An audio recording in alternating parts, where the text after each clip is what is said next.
Good afternoon, everyone. We're having a little bit of difficulty. As some of you might be aware, Rachel Martin recently left commission staff, and she created the calendar invitations going forward for the remainder of the calendar year.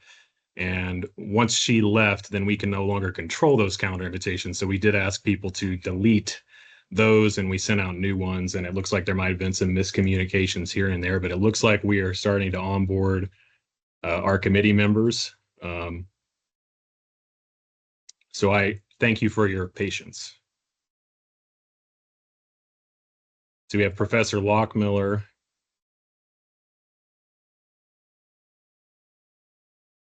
Peppers here. I think I saw Dan. There he is. There is Chairman Bland and Commission Chair Peterson. My apologies for all this.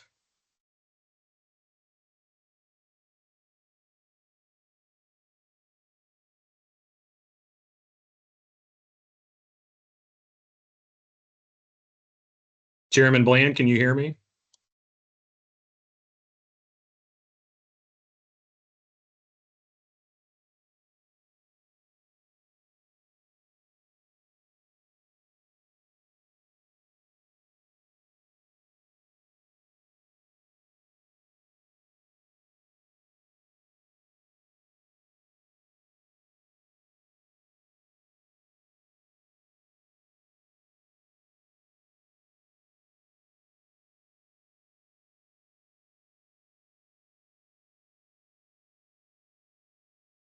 This is Pepper. I'm able to hear you, and I'm joining from the other call. Um, uh,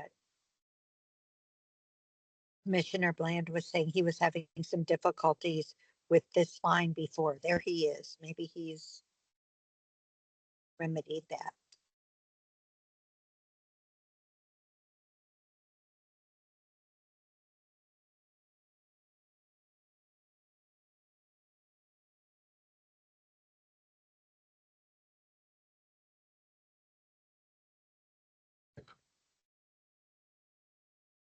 Can everyone hear me? Yes, sir. Beautiful.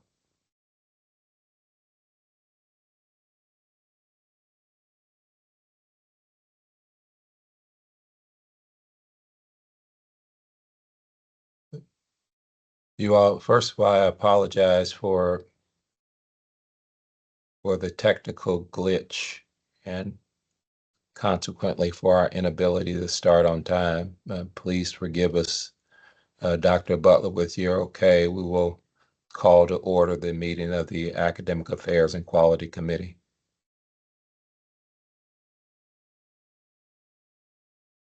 Certainly, Chairman. Do you mind if we do a quick like attendance roll call of the members? Oh, yes, sir, please. I'm the issue I have.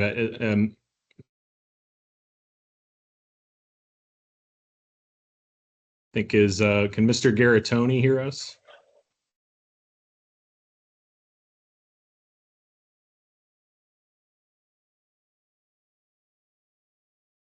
Oh, I see Mr. Garatoni's on. Matt, I don't know if he has the same problem you just fixed for me where the camera and the mic were It shouldn't. disabled. Okay. He should be okay, but I see and Dan, and then I believe Pepper and Judd were also present. Yes.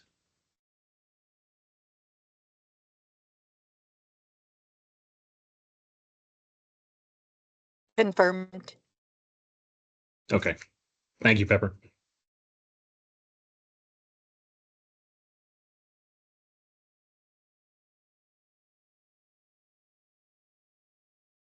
At your direction, Mr. Chairman. Very good. Well, again, sorry for the inconvenience, you all. We'll get started. And AA&Q committee members, thank you very much for joining us. We have a fulsome agenda today, so we'll try to be expeditious and diligent about this. And so, could you begin with and just talk about our new electronic meeting protocol, Dr. Butler? Certainly, Mr. Chairman. As some of you might notice coming in, we are redoing some of the protocols for our commission committee meetings. We will need to start recording them. So there's that as well. And then those will be posted on the commission's website. The other matter is, I think some of you might be aware of what are called like Zoom bombings. We need to better control our committee space, so to speak. And so those who are committee members and the institutions or guests who will be presenting, speaking, or need to answer questions will be what are called presenters in Teams. And that means they can turn on their mics and cameras. Everyone else can always be added later, but they are just attendees. This would be, say, similar to some other state agency boards and commissions where they sometimes just only use YouTube. So the only reason I believe this got off to such a bad hitch is that we were reconciling two competing committee calendar invitations, one that was created by someone who used to be on our staff, and we created a new one. We thought we had eliminated the pre-existing ones, but I hope we're getting things all settled. Very good, thank you. So we can go right to information items.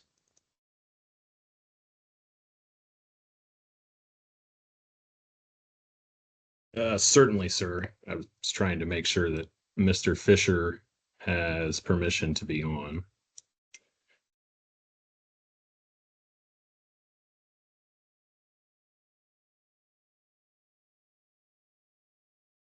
But yes, we can go to the information items. We have academic degree programs awaiting action, and those are the four that you see under awaiting action.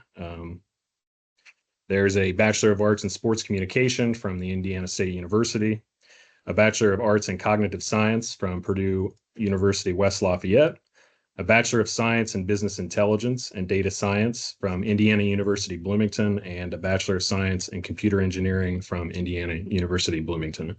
There are no other degree programs awaiting action. And in terms of academic degree programs taken by staff, let me pull up. We did have an updated info item B. Mr. Chairman, can you see that table? Yes, sir. Yes. So we were missing two actions at the very end from Purdue University, adding a certificate. Both are a business and technology post-baccalaureate certificate for Purdue West Lafayette and Purdue in Indianapolis. Those did not get on the first list, but they should have. That is my error. I apologize. And we have an updated list of routine staff actions, so an updated routine info item B. If anyone from the committee has any questions, happy to entertain.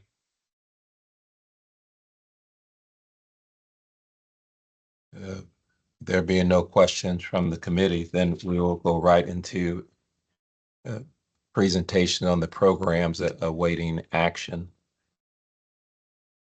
So then if we could have presentation from Indiana State University for a Bachelor of Arts in Sports Communication. Okay, thank you. Is that okay? Dr. Butler, if I start? Yes, please. Okay. Chris Olson, I'm the provost at Indiana State. Thank you all for having us here today. I'm going to introduce my colleagues who know more about this, but I would just like to say this is an exciting program for us, partly because it's very interdisciplinary and very intercollegiate, which has been the thread of some of our recent program creations. So this would be housed in the Department of Communication, and we have our chairperson, Shana Kopacheskis, on the call. The Department of Kinesiology, Recreation, and Sport including our program in sport management, is going to be heavily involved. And there's Matt Blaska, who is the chair of that department. We have, I know, at least one more faculty member from communication, and we have associate deans from both of the colleges who are involved, and as well as Susan Powers here to answer questions. So if it's all right, I will turn it over to the department chairs and let them start. Please. Thank you. I'm Shayna. I'm going to be doing the presentation for the department today. I just wanted to give a brief overview of the program and sort of how it got started and how we put some thought into the design of how this program would be different, and really help our students in Indiana. So we saw a need for this kind of program based on emerging scholarship in the field first. It's a relatively new area of the discipline in communication, officially started around 2007. But while the field was sort of catching up, we had seen already some connections with students in sport management and communication who were taking courses across those different areas and sort of building their own kind of program. And in conversation with some of those students and the relationship of some of our faculty, we started talking about, well, could we really put together a program in sport communication that was more purposeful, more directed, and really designed to be helpful to the students in their career paths. So we started reviewing other programs in the state. We reached out to connections at other institutions, and we realized that the interdisciplinary relationship that we had already sort of established between communication and sport management would allow us to create a program in sport communication that really built on the strengths that we both had in these departments, and really serve our students and employers by elevating our students' experience in the area to meet the growing needs for careers in sport communication. So we started with a sport communication minor, which quickly became, in the last couple years, was available and became extremely popular with students. So while we plan on keeping the minor, we really think there's an opportunity for us to build this into a full program. Thinking about how we designed the program, we of course wanted to tap into those assets from both the Department of Communication and the Department of Kinesiology, Recreation, and Sport, which allows us to focus on aspects of PR, digital communication, journalism, sport management, because sport communication at its core is really an interdisciplinary area of study that focuses on the unique ways messages are crafted, delivered, and interpreted in sports contexts. So the partnership we have between communication and sport management allows us to provide a really comprehensive interdisciplinary approach to sport communication that provides the industry-specific expertise, media technology fluency, and crisis and image management skills that are really desirable for graduates seeking careers in sport communication. We, in designing the curriculum, wanted really to create a flexible major that would allow students to stack credentials. So specifically, if you major in sport communication, it becomes really easy to double major in one of the existing majors in both sport management and in the Department of Communication, but it also allows you to declare any number of minors or certificates that we already offer at Indiana State University, including sport marketing and revenue generation, digital communication and media, and nonprofit leadership, just to name a few. We also designed the program with a professional development core because we really wanted to take advantage of existing relationships that the departments already had with local and regional organizations like Tupelo Honey, who provided a statement of support for our program, and the Indiana Sports Academia Committee, which is in collaboration with Indiana Sports Corps and the NCAA. We also wanted to tap into ISU's own student media outlets, which give students really great hands-on experience, and our athletic department, which has a lot of great opportunities for students, again, to get really great hands-on opportunities that prepare them in professional situations prior to graduation. And finally, potentially one of the best parts is that we have designed it so flexibly that it is absolutely designed to be degree in 3 compatible. So we believe students can finish this degree in 3 years. And that's sort of the short story. So I'd open it for questions. Any questions from committee members?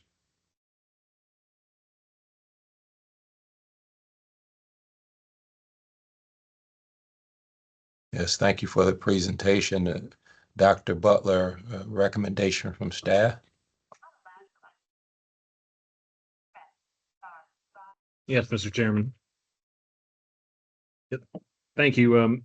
Staff met with the faculty and institutional representatives for over an hour after going through the program proposal and providing feedback and comments ahead of time. What stood out to us is that this is the evolution of a pre-existing offering they have in terms of a 21 credit hour minor in sport communication.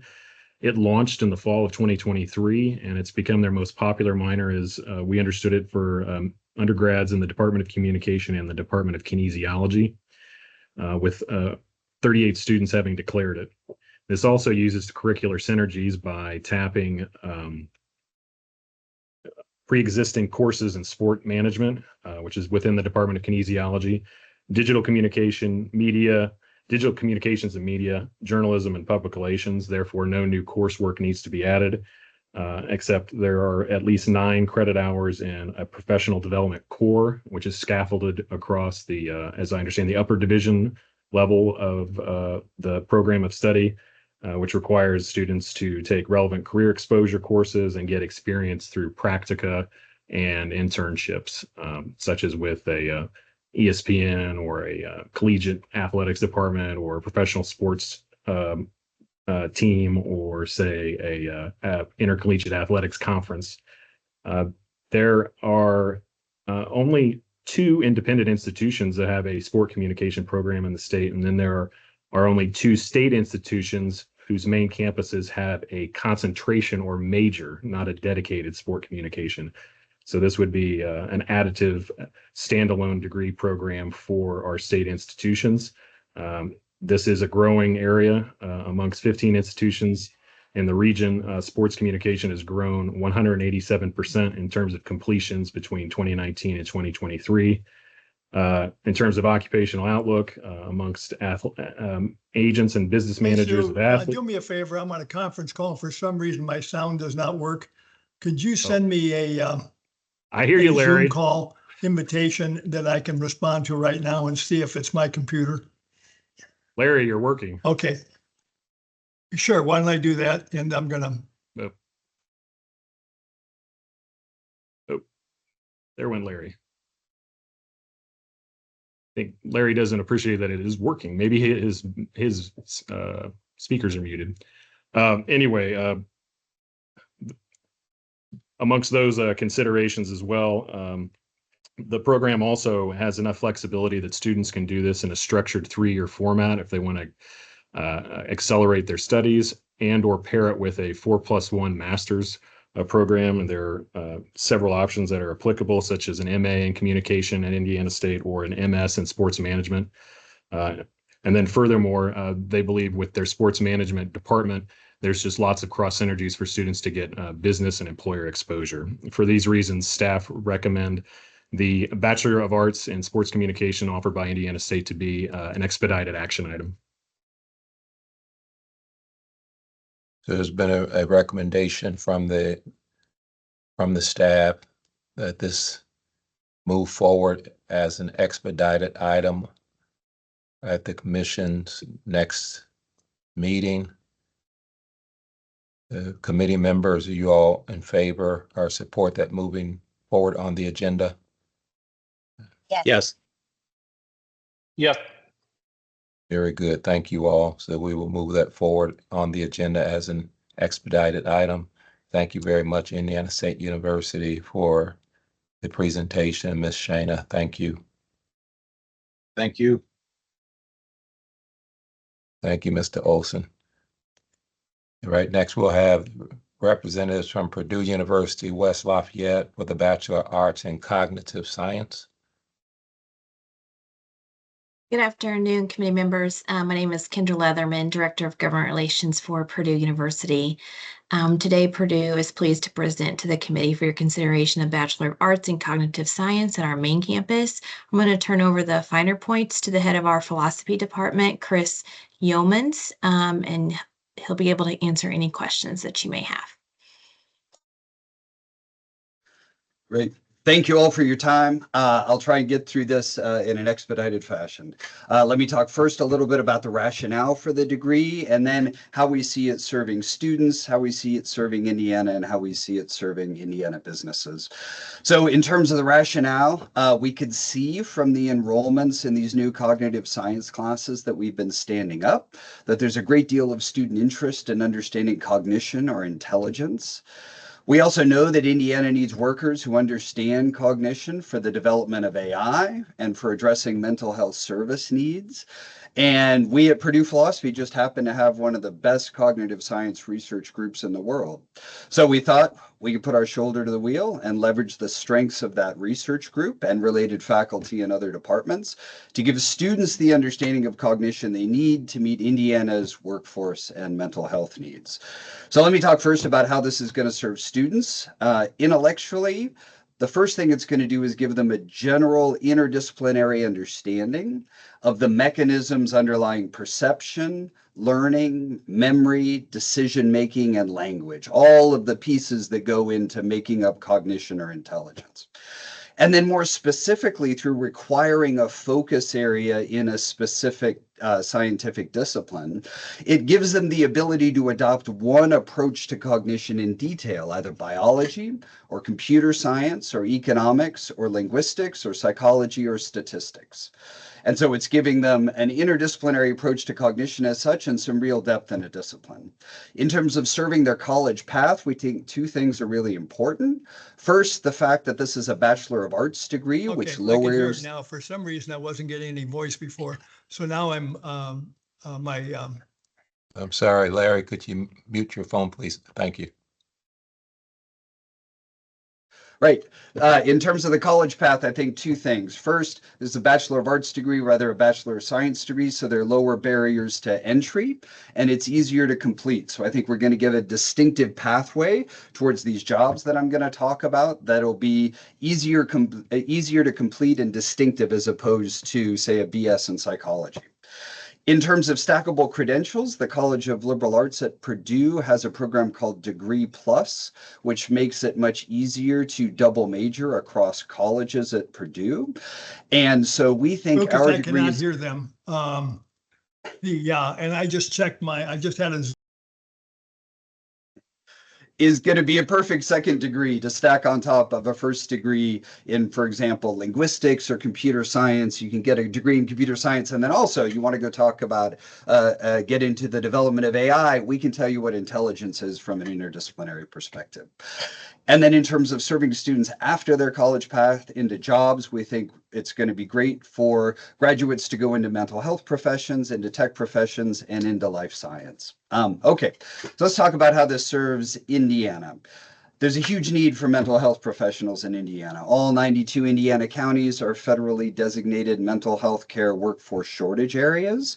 And our program is going to help to meet that in two different ways. First of all, the bachelor's degree cognitive science students are going to be ideal candidates for master's level mental health degrees in preparation for licensure, for example, as a mental health counselor. So for example, if you do the degree completion in cognitive science with a focus in psychology, that's going to meet the admissions requirements for a master's in mental health counseling, for example, at IU Kokomo or at Indiana State. But then second, I think our graduates are also going to make ideal candidates for the bachelor's level staff that these professional mental health offices need to support licensed mental health professionals. And there are a surprising number of these jobs like recovery coaches, peer support specialists, recovery case managers, intake coordinators, and the like. And we are going to be able to get students into those jobs and help out with the mental health crisis. In terms of serving Indiana businesses, obviously there's a huge need for tech workers in Indiana. TechPoint Indiana says we need a net 41,000 more by 2030, and we were happy to get a letter of support from them saying that they think that our program is going to help provide an alternative pipeline into those. There's also a huge need for life science workers. Indiana is a top 10 state for life science jobs, top 5 for employment concentration in the life sciences, and particularly for our students who do the biology focus area, they're going to be able to get into a lot of these entry-level jobs. And we were happy to get letters of support from BioCrossroads and from Cook Pharmaceuticals. So in short, we think we've got a program that leverages some great faculty that we have in such a way to serve Indiana students, Indiana, and Indiana businesses. Thank you very much. Very, very informative. I appreciate that. Any preliminary questions from the committee before we receive a staff recommendation? All right, then, Dr. Butler, recommendation, please, sir.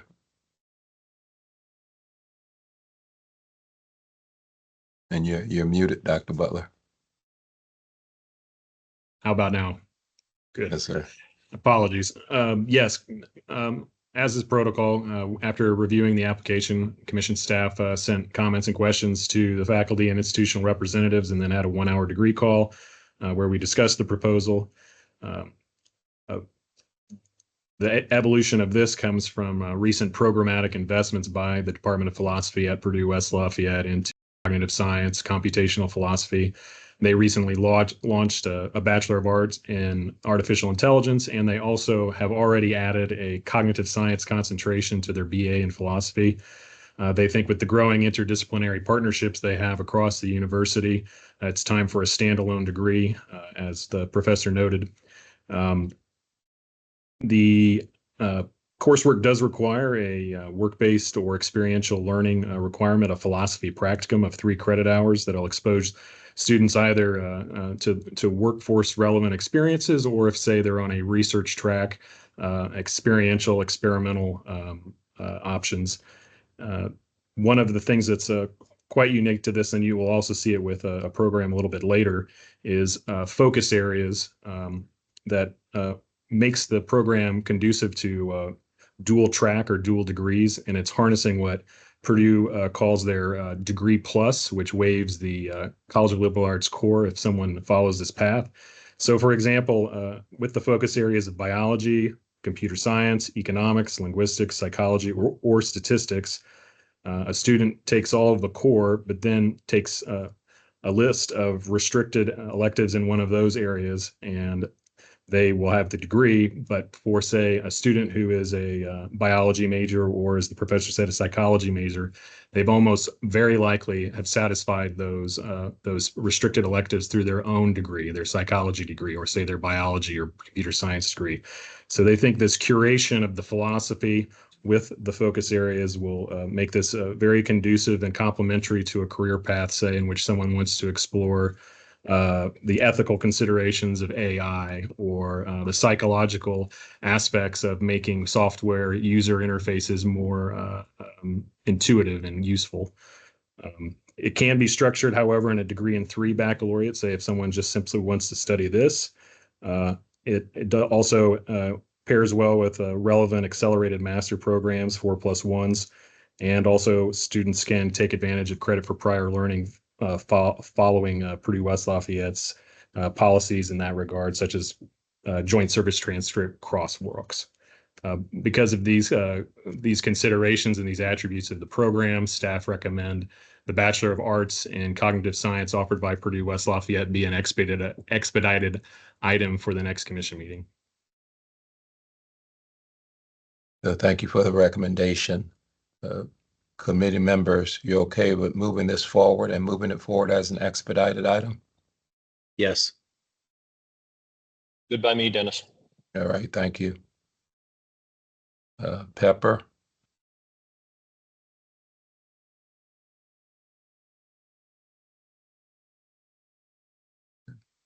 Other committee members, Jed, Pepper? Yes. Can you guys not hear me? I've been talking and I'm sorry, I hear you now. Yes, sir. okay. I'm good with this. Yep. Yes, sir. Thank you very much. Yep. Mr. Garatoni, you okay with? Yeah, 1 second, Yeah. sir.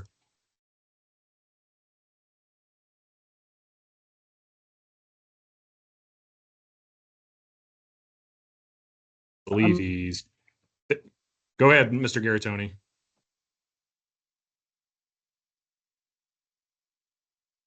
Thumbs up, Mr. Larry Garatoni. Can you hear me, Dennis? Yes, sir, I can now. Thank you. Okay, I've had technical difficulties. Thank you. Yes, sir, you're welcome. Yes, we'll move that forward as an expedited item for the agenda. And thank you all, and thank you, Ms. Leatherman.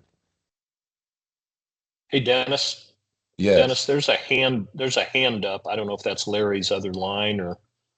Yeah, or it if is. there It's another Larry's. line. Yep. Okay. Okay. Yep. Got it. Sorry. Oh, thank you, Dan. I didn't see that. Thank you. Takes a lot of eyes, Dennis. Takes a lot of eyes here. Indeed, it does. And next, we have the Bachelor of Science in Business Intelligence and Data Science from Indiana University, Bloomington. Welcome. Hello, Commissioner Bland, Dr. Butler. My name is Tom Pappas, and I work at Indiana University as the Director of Accreditation Administrator Reviews. And it is my sincere pleasure today to introduce Professor Bridget Stomberg, who is the Associate Dean for Undergraduate Education at IU's Kelley School of Business, who will be presenting on the Bachelor of Science in Business Intelligence and Data Science today. All right. Thank you. Thank you, Tom, and good afternoon, and thank you to the Commission for the opportunity to present our proposal for a new joint undergraduate degree in Business Intelligence and Data Science to be offered by the Kelley School of Business and the Luddy School of Informatics, Computing, and Engineering at IU Bloomington. As Tom noted, I'm Bridget Stomberg, our Associate Dean for Undergraduate Education at Kelley, and also joining me today is Paul Macklin, the Associate Dean for Undergraduate Education at the Luddy School. We are deeply appreciative of the Commission's ongoing support of academic innovation that responds directly to student demands as well as to employer needs.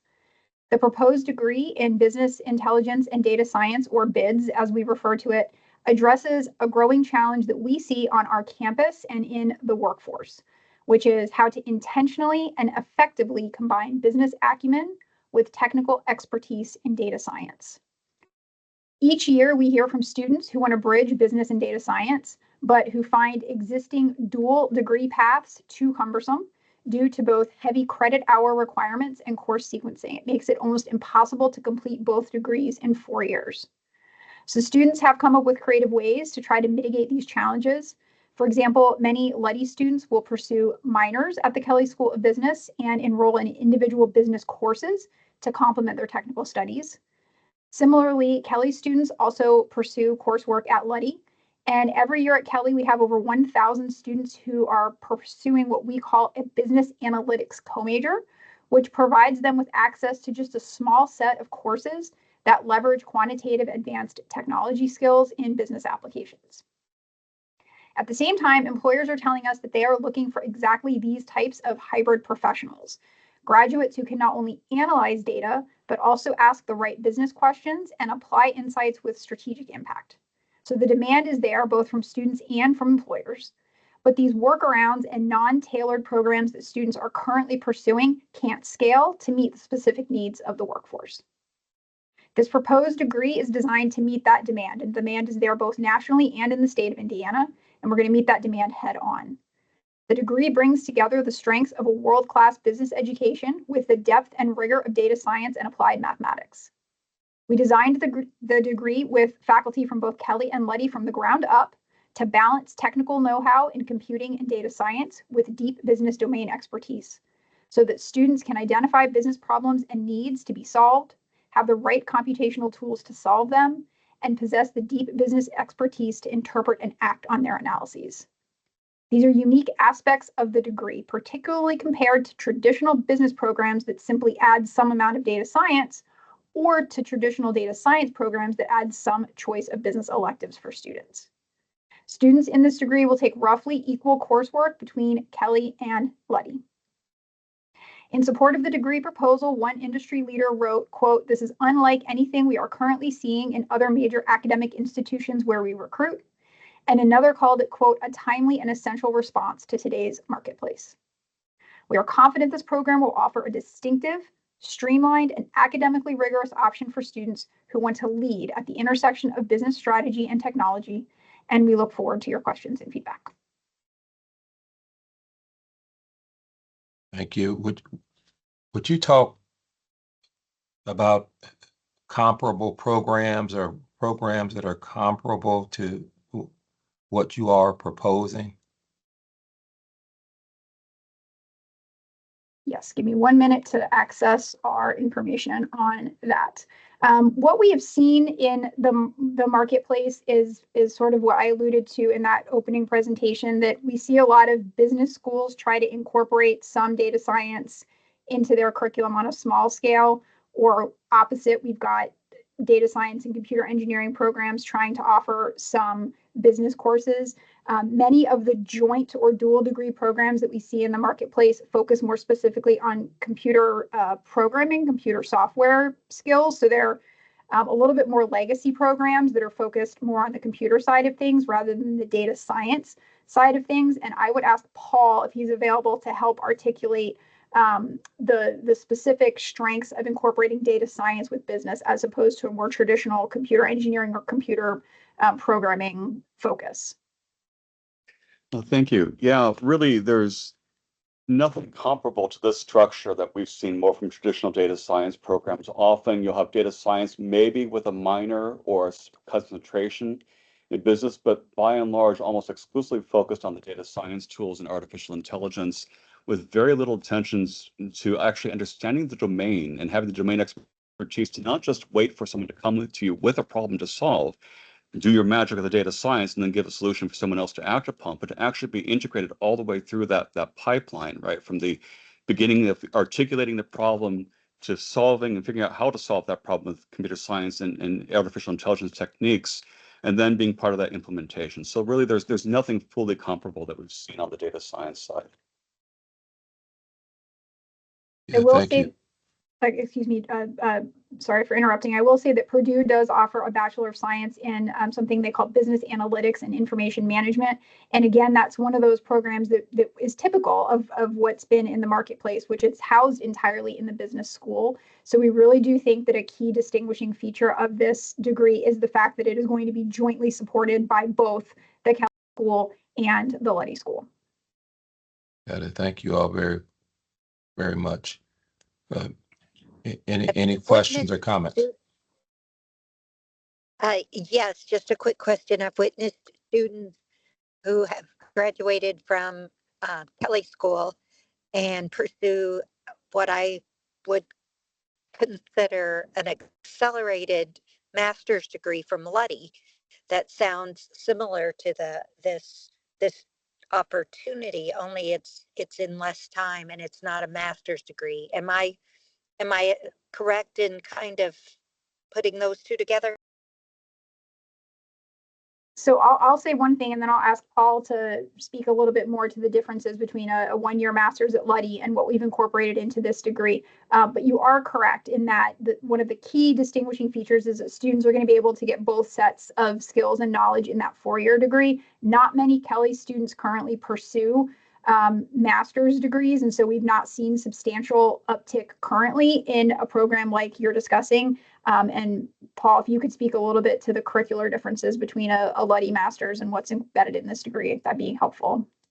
No, absolutely. Thank you. No, that's really great to point out that existing option. And for exceptional students, that's been a wonderful option. But it has a lot that has to be in place for that to work. The students have to have all the technical prerequisites in place to be able to be accepted into the Luddy master's program to finish that in a timely way. And so not very many students have had all the things lined up to be able to do that well. There have been some who've done it and it works quite well. The other, of course, is the other aspect of that is there's a huge opportunity cost for students to stay in that extra year versus trying to go out there and join the workforce. And so really, this allows us to do a fundamental rethink of saying, how can we streamline both the data science and the business side so that we get the necessary prerequisites and skill sets and still do that in a timely way in 4 years so they can enter that workforce without that extra opportunity cost of waiting longer.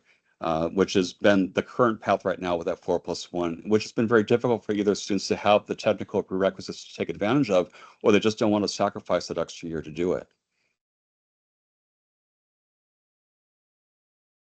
Thank you. Unless there are any other questions from committee members, we'll ask for a recommendation from our staff, Dr. Butler. Thank you, Mr. Chairman. Yes, commission staff reviewed the application, circulated comments and questions with the faculty and institutional representatives and met with them. And we discussed aspects such as how this is fitting a demonstrable gap, so to speak, between their business and their data science schools at the university, with there being definite interest from both sides to take advantage of the other offerings, and even sometimes wanting to pursue impractical and perhaps too long dual degree tracks, whereas this packaging, so to speak, establishes an adequate domain, business knowledge domain, and also the latest techniques in data science and the latest software tools, and puts them together into a full 4-year package. What stood out to staff also was the packaging of the curriculum in terms of 3 rigid cores to ensure this was the case. There's a business core of 33 credit hours, a data science core of 19, and then mathematics and statistics of 16, and then further prescribed electives, 9 credits of which have to be computational subjects. So the rigorous math course, math coursework in this is very noteworthy. Students, though, do beyond that core have an opportunity to take business electives that could help them with specialization and, say, help them with an area which they're interning or seeking a career, such as accounting, finance, supply chain management. The program is so rigorous, one probably could not do it in a realistically structured degree in 3 option. However, there are the 4+1 accelerated masters, but Professor Macklin spoke that he believes many students will simply opt to go straight to the workforce upon the completion of their degree.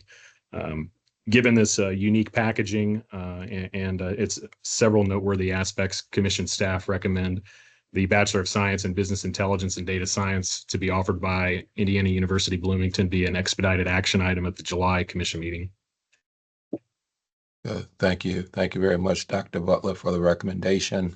What's the pleasure of the committee? Yes. Yes. Very good. Thank you. Then we'll move that forward as an expedited action. And forgive me for breaking protocol, but Mr. Tom Pappas, I went to high school with a guy named Tim Pappas, so I just couldn't help but react when I saw the name. I don't know if there's any kin, any relation. There's a lot of us Greeks floating around, unfortunately, that I'm not aware of a relation, but I'm honored. Thank you, sir. Well, he was quite a football player and a wonderful guy. Then definitely different than myself.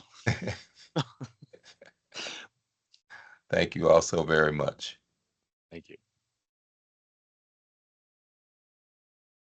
And then we have, well, then from IU, the Bachelor of Science in Computer Engineering, again from IU Bloomington. Yes, and for that degree, you, much like our undergraduates, have the pleasure of hearing more from Professor Paul Macklin, our Associate Dean of Undergraduate Education here at the Luddy School of Informatics, Computing, and Engineering. Thank you. Thank you. Oh, thank you. And thank you, Mr. Chairman and members of the committee, for having us here to describe this degree today. We're really pleased to present this proposal for Bachelor of Science in Computer Engineering. Currently, IU Bloomington has a Bachelor of Science in Intelligent Systems Engineering with concentrations in computer engineering, cyber-physical systems, bioengineering, and nanoengineering.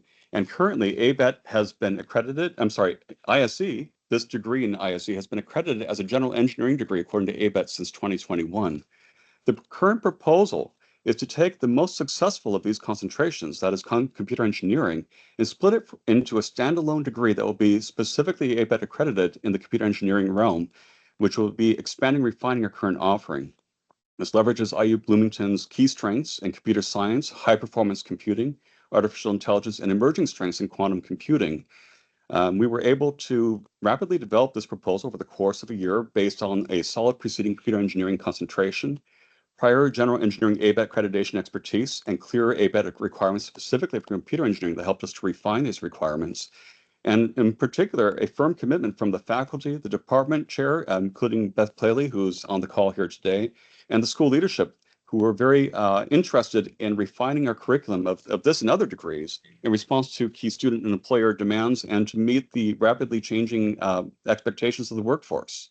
So there are great needs for this refinement of our concentration to a standalone degree. While the current degree with its concentrations has been very successful in placing students into highly successful careers, it has been difficult to communicate what intelligent systems engineering is to incoming students and their parents and to employers, which is a somewhat limited further growth in enrollment and placement. And so students and employers have been seeking a more specifically tailored degree, more specifically in computer engineering, so they can get beyond general problem solving in engineering, but really focus on the deeper aspects of computer engineering. And particularly with the growth of artificial intelligence, there's been a need for computer engineers in the field in general who can seamlessly integrate hardware and software components, whereas a lot of computer engineering traditionally has been focused more on the hardware side. This has been driven also by the Chips and Science Act and the White House Artificial Intelligence Action Plan that really has a keen need regionally and nationally, including chip manufacturing facilities coming to Indiana that need this kind of expertise and talent pool to feed the investments and to attract additional investments to the state of Indiana. And so this is part of our broader push to adapt and refine our curriculum in response to a rapidly changing technical landscape.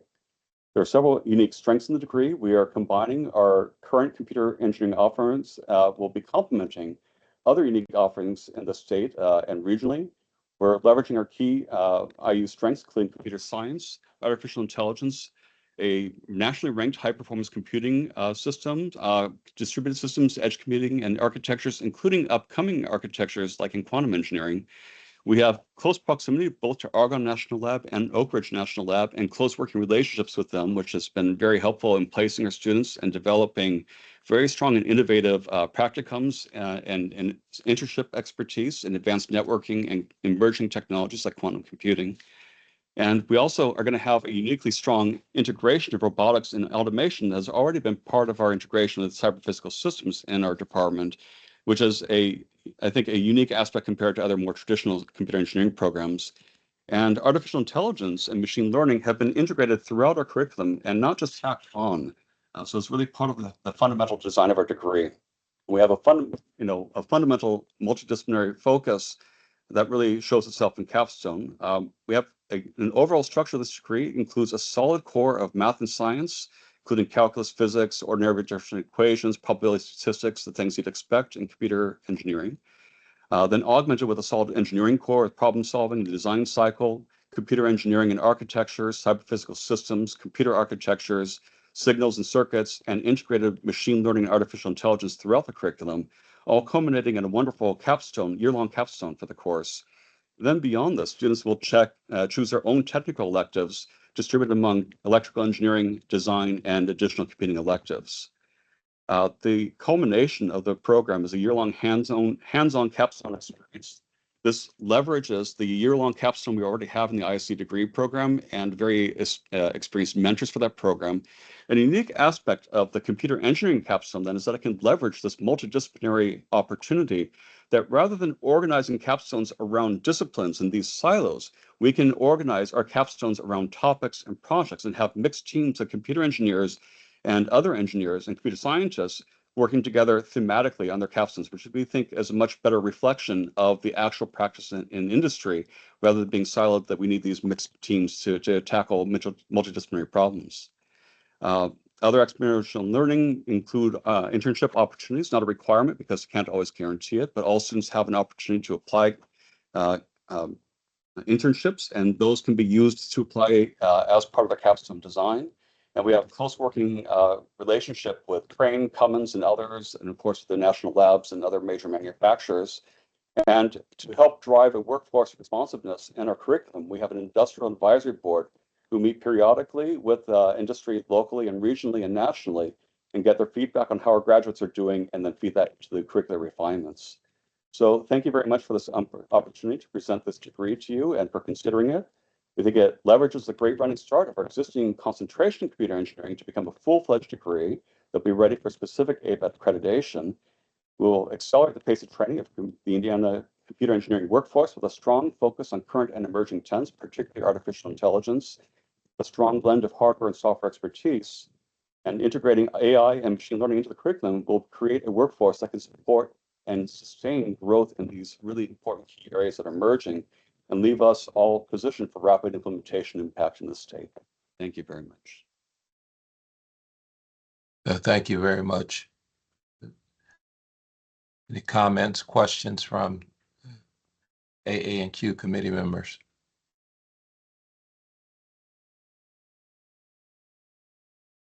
Not seeing any, then if we could, Dr. Butler, have staff recommendation. Yes, thank you, Chairman.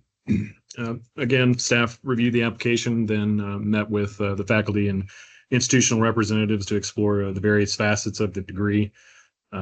Similar to one we heard earlier and then other degree programs we've heard earlier this calendar year, this is the expansion and development of something we know that's working and has strong student demand, taking the computer engineering and cyber physical systems concentration of their intelligent systems engineering degree and standing it up to be its own full standalone degree. And I don't remember if the professor mentioned it, but they do plan to seek ABET accreditation once they produce their first cohort of graduates.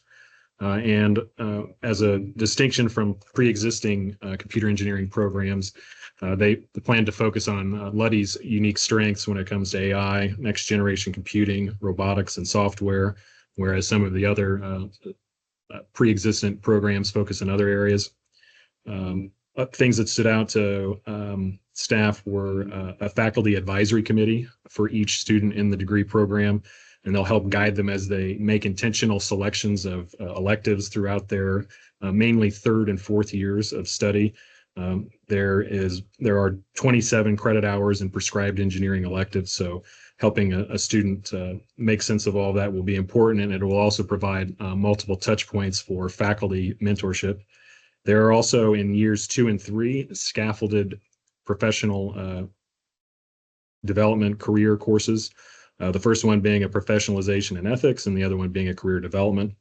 And then as the professor already mentioned, there is a two semester senior capstone, design 1 and 2, that is also impressive. And credit-bearing internships, while not required, can satisfy technical electives of those 27 credit hours I mentioned. Faculty are also exploring credit-bearing micro-credentials for the degree, but also probably more for those outside the degree and those for workforce development audiences. And there are also relevant accelerated master's programs with a 4+1. For these and several other reasons, staff recommend this be an expedited action item on the July Commission's agenda.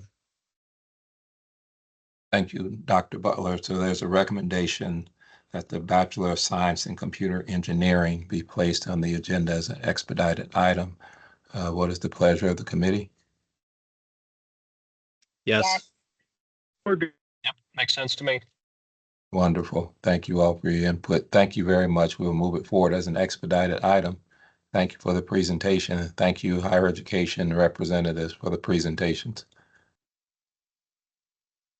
So, Mr. Butler, unless there's anything else regarding our new programs, then we will move forward to the agenda item number 4. Yes, sir. And I know we have we're going to reorg. Yes, and that's a staff error. The next item under action items 4A should be a discussion item, not an action item. We do have only one more action item, that is to consider and act on the AA&Q Standing Committee's roles and responsibilities document.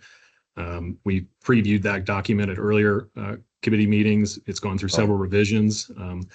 So my request in terms of just some agenda reorganization is to move 4A, the 1001 graduate thresholds, to the end of discussion items, which would make it a 5B, if that's the will of the chair.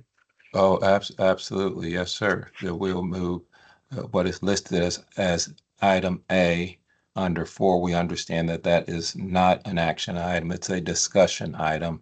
So we will make what is listed as item A under 4, we will make that item B under 5. And our action item, as he's indicated, which we will review now, is item B, which is the AA&Q Standing Committee Roles and Responsibilities document. So I defer to you, Dr. Butler, to go over that document. Certainly. I'm going to share my screen, and you should be seeing what a document says: Academic Affairs and Quality Committee Mission and Responsibilities. Yes, sir. It's present. Yes. Is it large enough? Yeah, that's another matter. Yeah, it is for me. Okay. I can make it a little bit bigger. There you go. Nice. We've done several iterations of this. You might remember that there was a document dating back from 2014 that served as sort of a very basic skeleton to this. We elaborated on it, iterated, and added more recent statutory charges of the commission, mainly those from 448 regarding program approval and review, and from 1001 this past session regarding thresholds. There was also intended to create an intentional mention of the committee's creation under the full commission's bylaws. That was added since we looked at it in the spring. And then also mention of the committee's role in serving as a conduit to inform the full commission of staff actions. I'll scroll down. These responsibilities in terms of being ongoing are all requests for new academic degree programs and certain certificate programs, and then other commission policies and procedures regarding new and the review of existing. And then trends and hot topics and high impact practices that relate to the HOPE agenda, particularly goals 1, 3, 4, 5, and 7, such as workforce relevance and industry alignment, experiential and work-based learning. This version does have a couple bullet points that were added since the last version you saw, such as apprenticeship models in post-secondary education. We're seeing more apprenticeship degrees, say in early childhood education and K-12 education, but in other areas too. The adoption of qualification frameworks, which the Department of Education is working on now. They're say from a European Swiss model, and then supporting Indiana's high school diploma redesign. The remainder of the bullets you would have seen at earlier commission meetings. The one thing I thought that the previous version did not have was sort of spelling out sort of the modus operandi of the committee. Just spelling out that we meet typically on the final Monday of each month, 2 to 3:30. There's no meeting in November, and the December meeting is early to accommodate for the holidays. Also, all meetings will be recorded and made available on the commission's website, starting with this meeting and going forward. And another was, which I don't know if it predated me, but was specifying submission deadlines to be eligible for the next committee meeting. It takes time to review the degree program proposals and then schedule meetings to meet with the faculty and institutional representatives. We want to make sure that those are given the care and consideration they deserve and the time they deserve. There's a basic agenda like we have here, but just with generic placeholders. And then this is perhaps where the real meat of moving forward we have, and these are the practices and procedures regarding approval of new academic programs. There was a practices and procedures list already. This one is a bit fuller developed, in my opinion. We make a note of credit-bearing certificates will need to go through a more formal process if they are 13 credit hours or above. Credit-bearing certificates that are 12 credit hours or below can still use the routine staff action form. Another thing, addressing 448's 90-day turnaround. If a submission from an institution is complete and in the form and prescribed by the commission, the 90-day clock starts. So staff review of a submission to see if it is complete will be very prompt. Once it's confirmed it is complete, we will circle back to the institution, and then we will notify the committee, and we will notify all the academic officers a submission has been submitted. If academic officers would like a copy, they must request it. We make a note to the degree calls in which we schedule a meeting with every institution. And then here, when it comes to staff recommendations for either a new degree proposal or a new credit-bearing certificate proposal, there would be now 4 staff recommendations. The first 2 you would recognize. Approval and to be brought to the full commission as an expedited item are default. Approval to be brought to the full commission as a full discussion item. And the other 2 being direction to revise and resubmit the proposal to address issues identified by the staff and or the committee no sooner than 3 months, or simply a denial with a written explanation. And then the similar language we've had before, where if any committee member wants an expedited action item to become a full discussion item, that is their prerogative. As for starting tomorrow, July 1st, new degree program proposals and new credit-bearing certificates have a new application process. This checklist of criteria incorporates some new commission staff criteria, as well as statutory criteria that was outlined in Senate Enrolled Act 448. This is just a brief overview of it. The new applications will be on the degree program's website today. They may indeed already be, and in fact, this, with the draft watermark, should be on the degree program website today or sometime later today.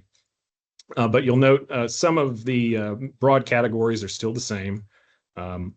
Program description and developmental timeline. That's a brief program description, developmental timeline, and what were some key milestones in the development of the program. Then a rationale, not only just in general, but for the institution.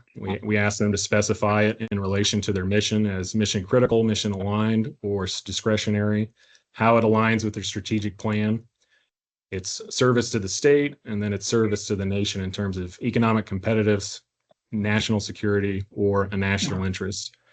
The next is career relevance. We'll ask about external input on program design, such as industry standards, accreditation standards, licensure standards, qualification frameworks, or say input from employer advisory boards, those sorts of things. We'll ask about the program learning outcomes, competencies, skills, knowledge, and experience, and then how those map to the most relevant occupations and industries. And then the institution needs to provide an occupational outlook with projected employment trends, which is required under SEA 448. Need to demonstrate that graduates of the program will have promising career opportunities. Well, yeah. And then evidence of positive student outcomes is another section which addresses a lot of the measures and metrics 448 requires us to consider. Student career exploration and planning with timely workforce data, facilitating connections between students and employment opportunities, job placement, graduate retention after graduation, that's in-state graduate retention, and then student ROI, considering wages and student debt projections. Another aspect which we've done here and there at times is a market assessment or market intelligence assessment of the provider landscape. As these programs are brought forward, they are in a way a product of sort in which an institution is entering a market, and there are likely others in that market. So we will ask them to demonstrate evidence of student demand and interest, provide an inventory like they do before, but in a certain structured manner of details that's on similar programs at other institutions, and then provide the projected enrollment completions and its threshold viability. That is, looking out to the corresponding ramp-up period for the degree type vis-a-vis the 1001 thresholds of reaching 15 graduates, say, for a bachelor's program for a 3-year rolling average. Then an assessment of the program of study in terms of curriculum, quality, and high-impact practices, looking at total credit hours and required coursework, accelerated options, options for credit for prior learning, opportunities for embedded stackable credentials and degrees, whether there's a work-based learning and or experiential learning requirement, other high-impact practices, whether the program was developed with accreditation in mind and whether it will seek it. We're asking about artificial intelligence being incorporated into the curriculum. And then another two requirements that are statutory, define pathways for certain student populations in 448. Those are high school students, returning students, and adult students. And then transfer agreements from our two-year institutions, Ivy Tech and Vincennes, which involve either the Indiana College Core or our TSAT programs or an associate degree of some kind. And then towards the end, programmatic costs. We'll be asking for the cost to operate and the per student cost that's required under 448. And that will also align with the Commission's 1001 dashboard from 2024, which looks at programmatic costs, and starting this year going forward will standardize per student costs for a degree program. And then finally, we will be requiring at least 5 external letters of support. Right now, there's no defined minimum. And I'll scroll ahead to credit-bearing certificate programs. I won't go through everything. It's much shorter, I promise, but it does address all of the statutory requirements in terms of measures and metrics as well. And I'll welcome anyone they can look at the application packet that will be on the website. The practices and procedures regarding review of staff actions, we had this already. The only change here is revising a certificate program can only be added if it is no greater than 12 credit hours. Before, a certificate program can simply be added through routine staff action. With 448, we need to apply those measures and metrics to the approval and review process of certificate programs. And then finally, this has not changed at all. This is the degree award level definitions that was originally approved by the Commission back in 2022. These remain the same. I'm happy to take questions, Mr. Chairman. Thank you for that comprehensive overview. And I'll say, just to clarify, we had a chance to look at this before. We had a chance to provide some feedback, and then the plan is to have this ready to be approved or to be submitted to the full Commission for approval. Correct, sir. Yes, sir. We could make amendments now. We could also incorporate amendments between now this committee hearing and the Commission if they are, say, addressed right now, I would say. Yes, sir. So I would ask then members of the AA&Q committee, any immediate thoughts, ideas, suggestions, concerns? Yes, Chairman, Larry here. Yes, sir. Mr. Garatoni. Back on page 2, where we've got the bullet points, and I realize it's past practice, but I'm somewhat challenging it. The third bullet point, avoidance of unnecessary duplication within and across institutions. I think this goes back to the concept that the Commission has had for several years of mission differentiation, and I'm questioning that particular philosophy. I've discussed this with Dan and Chris, and so I would say that before I would approve this, I would like to have a conversation or a discussion around that bullet point.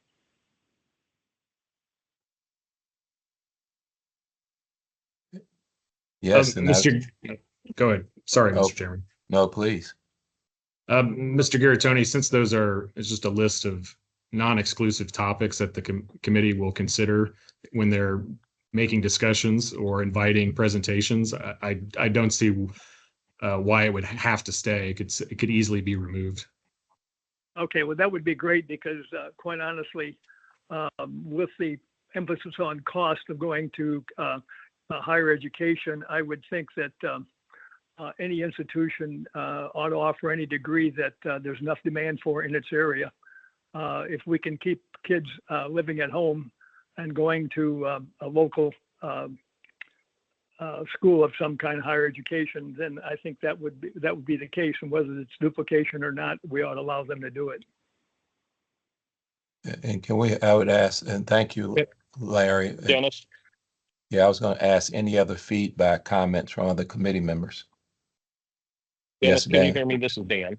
Yes, Yeah, Dan. sorry, I've been having technical issues here going back and forth. I had to get in a car and on a phone now. So hopefully this is not, you can hear me okay. But to Larry's point about mission differentiation, I mean, I think removing it is fine from this document, since it's not specifically spelling out necessarily how it plays in or not. But to Larry's question and good points around mission differentiation, as he described, the three of us, Chris, Larry, and I met to talk about this whole concept of mission differentiation, and really appreciate Larry bringing it up. And I know maybe back to you or not, but Chris is exploring how do we as a commission kind of take a fresh look at mission differentiation. It's got a long history. It's got a lot of different permutations to it. So to Larry's point, in the discussion we had, that's in the works in a sense to make sure that we as a collective commission staff and commission members kind of come into a discussion around how do we define mission differentiation. Should it be included in our thinking, and how, if it's included, which in some fashion probably will be, I'm going to assume, but it needs to be redefined or look at being more clearly defined, if you will. So I'll just leave it at that. Just want to add that additional color. As it's to the document, I think the document, this version of it is great. Really appreciate the changes, additions, et cetera, that have been made from the prior iterations. I like it a lot. I think it's really clear, but also very detailed and descriptive. The only question, and I'm sure you've addressed this, and I've just forgotten the reasoning, but in the part of the document where it talked about the different degrees, talked about bachelor's degrees, master's degrees, et cetera, the upper level degrees, the baccalaureate degrees and the master's degrees did not include a reference to the number of hours, if you will, as did the other degrees, whether it be associates or certificates, et cetera. And I can't remember why we didn't include those 120 hour recommended baccalaureate, et cetera, hours in those descriptions. Good question, Chair Peterson. If one were to go to the true application form, no matter whatever the degree type, degree level, we ask for total credit hours. In terms of credit hour thresholds in statute, if a program is going to go above the traditional 60 and 120, it has to explain to the commission why. So such as like licensure or accreditation standards. So the application does address that as well, if that answers your question. Yeah, no, I mean, I assumed that part was in there. It was just more of a question of why those comparable ranges of requirements around credit hours aren't included in the baccalaureate and above, but are in this document. It's not a big issue for me either way. It's more of a curiosity of why in one group of them and not in another. The only reason why we're addressing the associate and bachelor's is because it's in statute now. There's no, as far as I know, specified range or threshold for credit hours for graduate programs. However, that would explain it then. Yeah. Oh, okay. I mean, one could say that there are national standards in which that could be explored, but when there are quite a few degree program or master's programs, for example, that have certain concentrations or certain licensure that the student would be working for, that the credit hours can be very variable across master's programs. So I don't know if it would be as useful as the standards we apply to undergraduate degrees. Sorry. Yeah, trust me, I didn't appreciate your question to add more. No, it's all good. I'm not looking to add more to this document by any means. It's just a curiosity. So thank you. That helps. Thank you. Anyone else from the committee? Dennis, I would just like to add to Larry's comments. I'd love to participate in those discussions about the university programs and duplication.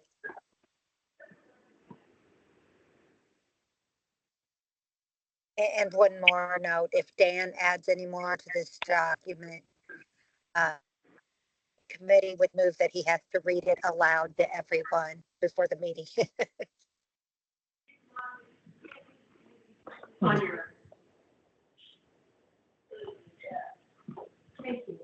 And I'm sorry, did you catch that, Matt? I'm sorry, Pepper, I was having trouble hearing.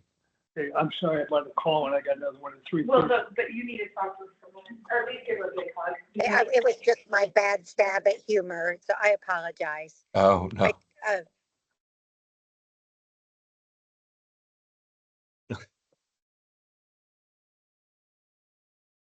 Well, Mr. Chairman, would you, if there's no other committee discussion, would the committee entertain making the amendment requested by Mr. Garatoni, and we will send it to the full commission for July? Yes, so with the one amendment from Larry, are we okay with moving this forward? Yeah, I'm good with it, Dennis. That looks good. All right. Thank you. Yes. You know,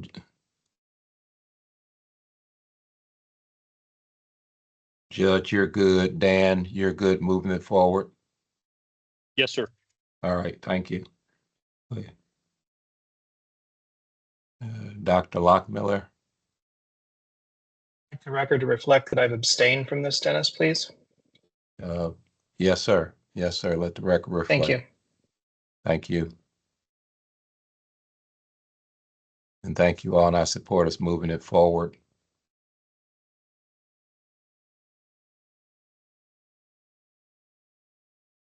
So Dr. Butler, if there's nothing else, I think that was the last action item. And then we have the discussion items, begin with the new academic program approval process.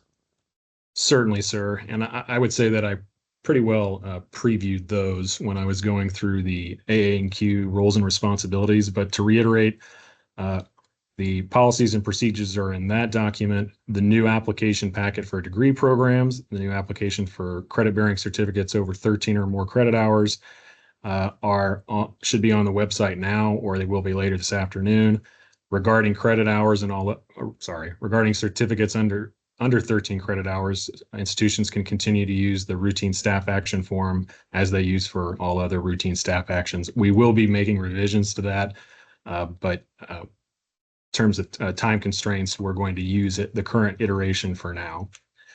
With that, we could now move to the last discussion item, sir, that we relocated earlier during the meeting.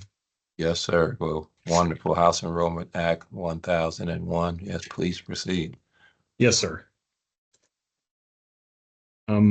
As the committee members will remember from the May commission meeting and the May AA&Q commission meeting or committee meeting, we addressed back of the budget language in House Enrolled Act 1001 that specified that state educational institutions must meet a rolling 3-year average of graduates by degree type for that degree program to continue without approval from the commission.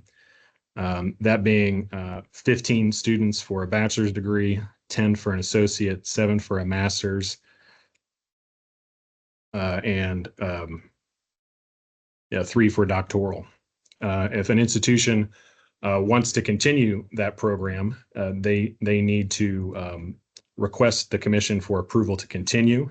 That will all take effect July 1st of this year. That's the effective date of the statute. In order to get out in front of that legislation, the commission invited all 7 of our state institutions to take advantage of an opportunity for early voluntary action. And that was to look at their academic portfolios, top to bottom, in terms of evolving curricular and disciplinary trends, evolving workforce trends, and our fiscal environment, and compare them to the thresholds themselves. with the option, if they so choose, to address certain programs through routine staff actions or commitments to a future routine staff action, and those being elimination, suspension with teach out, or a merger and consolidation. Appreciating also that there are newer degree programs in which it would be impossible for a degree program to have achieved an adequate three-year average of graduates. The commission also shared what it's calling a ramp-up period for newer programs based off of their degree type, since certain degree programs take a bit longer based on their type to build enrollment and produce graduates. And in that invitation in early May, we specified the ramp-up period, 10 years for bachelor's, 12 years for doctoral, 7-year for associates, 7-year for master's, and 7 years for education specialist programs. These programs that are in ramp-up will receive special consideration, but they must still obtain approval to continue from the commission because by statute, they are under threshold degree programs. We outlined the early action opportunity at the academic officers meeting, which was in early May as well. We provided follow-up preliminary analyses to institutions, which looked at FY 21, 22, 23. So obviously out of date, but validated data to help inform their reviews. Also knowing that institutions had their own internal, more recent data for FY 24 and the year that just ended, FY 25. To inform their internal deliberations on whether they'd like to take advantage of this opportunity or and how they would like to go about it when they have selected or identified programs. We also posted an initial guidance and FAQ document on the Commission's degree programs website, which rehashed and went over the early action opportunity options and also previewed post-July 1st implementation when institutions would request approval to continue under threshold degree programs. We specified there would be special consideration for education specialist programs, associate programs, and master's degrees that are used for stop out or off-ramp purposes for other graduate for their degree pathway. We specified the same for TSAP and registered apprenticeship associate programs, and then also for instances in which an accreditor caps a cohort below or roughly at the statutory threshold. With that being said, before I would provide you an overview of the early actions that have been submitted to the Commission for this AA&Q committee under this opportunity, I want to just give a brief overview of the three general types. Those being elimination. Since all currently enrolled students must have an opportunity to complete their studies through an orderly teach-out period, the elimination option is appropriate really for only zero enrollment programs or programs that are just concluding their teach-out. There were many programs that have been zero enrollment for many years, where elimination is a perfectly viable option if that's what the institution would like to do. And then there are programs, say, where it's just ending its teach out perhaps right now this summer, and that's an appropriate step. For programs that have enrolled students, a suspension with teach out toward elimination is the appropriate step for that if that's what the institution wants to take. In select cases, the original program that's being suspended might become a specialization, concentration, or track in a pre-existing related degree program. And then merger and consolidations are another option one can see. A merger is when a pre-existing program absorbs one or more programs into it, and they are accommodated through a specialization, concentration, or track. Whereas a consolidation is when two or more programs come together and create a new degree program that is, again, accommodating its constituent parts in terms of concentrations, tracks, majors, what have you. All three of those options might not have been viable given the time constraints. So a institution could have submitted a future commitment to pursue one of those corresponding staff actions, such as a future commitment to suspend a program, a future commitment to merge and consolidate X, Y, and Z programs. So I wanted to give an overview of all of those before I did a quick overview of the submissions that were presented to the commission for this committee. And I want to say, with those options, the participating institutions were able to make reprioritizing decisions to better align with student demand, evolving disciplinary and workforce trends, and wisely allocate resources. And I'm going to share my screen, if I may, Mr. Chairman. Yes, sir. Yes. Can you see that, sir? Yes. This is an overview of the voluntary early action submitted to the commission before the implementation of House Enrolled Act 1001. The total number of programs affected over the 6 participating state institutions is 408. They will be reduced in some manner. Eliminations, there are 75 being eliminated. And I want to specify 68 of the 75 have 0 enrollments. The remainder are concluding their teach outs now, so the students will be accommodated properly with an orderly teach out. And I believe in one instance, there's a parallel degree program and a special arrangement in which that will be not an issue. The next is suspending or a commitment to suspend with teach out, 101. And then finally, merge, consolidate, or a commitment to merge, consolidate, 232. Those add up to the 408. Moving through, and I'll be quick because I know that we are running over. Ball State submitted 51 degree programs, the majority for merger or consolidation. Indiana State submitted 11, most being eliminated, 2 being suspended. The Indiana University system submitted 249. I won't go through an overview of all of these, but what I will call attention to, and there is an asterisk, is that the IU system, for all of their merger consolidations, they are suspending the program first before they go through with a commitment to merge consolidate. And what that means, the program will stop admitting new students to it. Operations will continue. Currently enrolled students will continue their studies, but then faculty will have this fall, this school year, academic year, to plan the merger and consolidation before academic year 26-27. Ivy Tech Community College submitted 10. The Purdue University system submitted 83. Again, the majority being merge and consolidate or commitment to merge consolidate. And the University of Southern Indiana submitted 4. Again, a total of 408. The full list of these actions will be posted to the committee website at the conclusion of this meeting. But in terms of aggregate or institution-wide actions, I'm happy to answer the committee's questions, but I would not like to answer any questions regarding a specific degree program or subject area.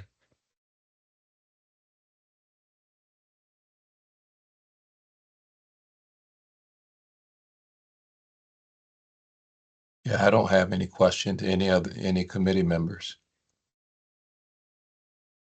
Say, Matt, the all the discussion that you had, will that be in writing somewhere?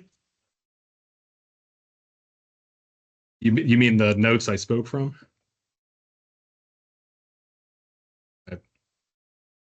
Oh, are you just simply on the phone, sir?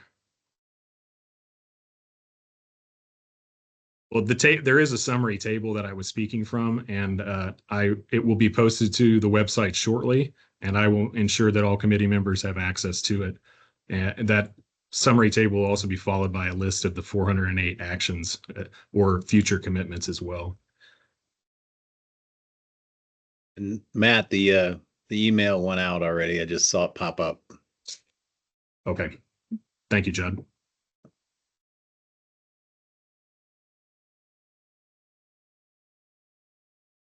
No other comments, then yeah, Mr. Butler, please continue.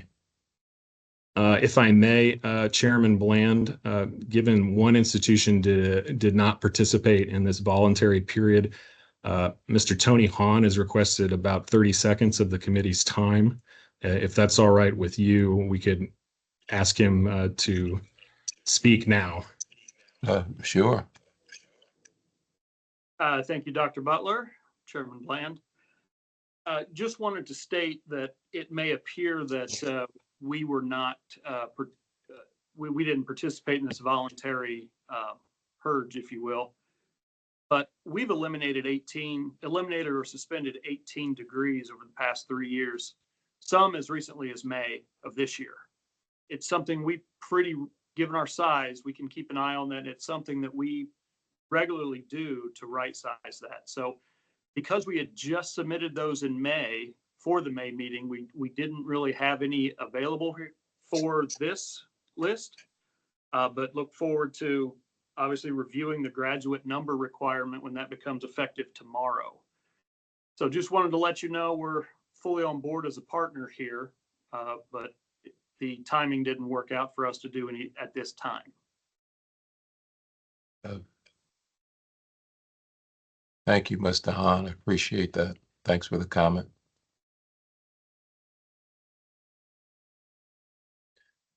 All right, Mr. Butler. Yeah. Yes, and with that, I'd say the next step for implementation, we will have more forthcoming for the institutions, but the key thing being the validation of the fiscal year 2024 data, which is the last year of the 3-year rolling average we will be working with starting July 1st. We will be sending our validated list to each institution, and we will work together to validate and arrive at what we're calling a mutual consensus list of under threshold degree programs. And we will flag the newer ones, those in ramp up period. And we'll also obviously flag programs that were addressed today, because if they're commitments, they will still be on the books, but those commitments will be addressed and accommodated in the approval to continue process. So. Very well. And on that, the only updates I have are we continue to interview for our manager for academic affairs vacancy, which I'm looking very forward to filling to help with matters over here. We did post an initial guidance and FAQ document on the 1001 degree thresholds, and we will be looking toward the degree program review process in the coming months. The point that we prioritized was to get new program approvals launched for credit-bearing certificates and degree programs and the 1001 thresholds, as both were very timely. Other than that, sir, I have nothing further.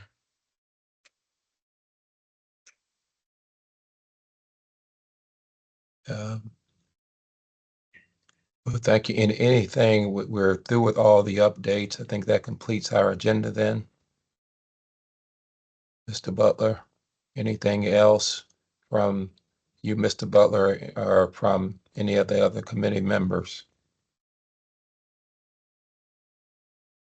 And I'll just then state that the next meeting of the Academic Affairs and Quality Committee will take place as scheduled for July 28th from 2 to 3:30.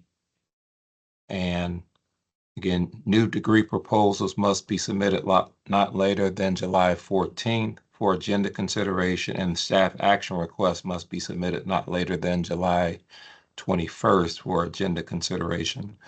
And our next commission meeting is scheduled for the 24th. We have, of course, meeting on the 23rd of July, and then our commission meeting on July 24th. And thank you all for bearing with us as we deal with the new electronic meeting protocol and some snafus that went along with that. Thank you, Mr. Butler, for managing all those things, especially as we look to find a new coworker, a new staffer. Committee members, thank you all as usual for your input and for your guidance and help. Thanks everyone for joining us. Everybody have a great afternoon. This meeting's adjourned. Thank you, Mr. Chairman.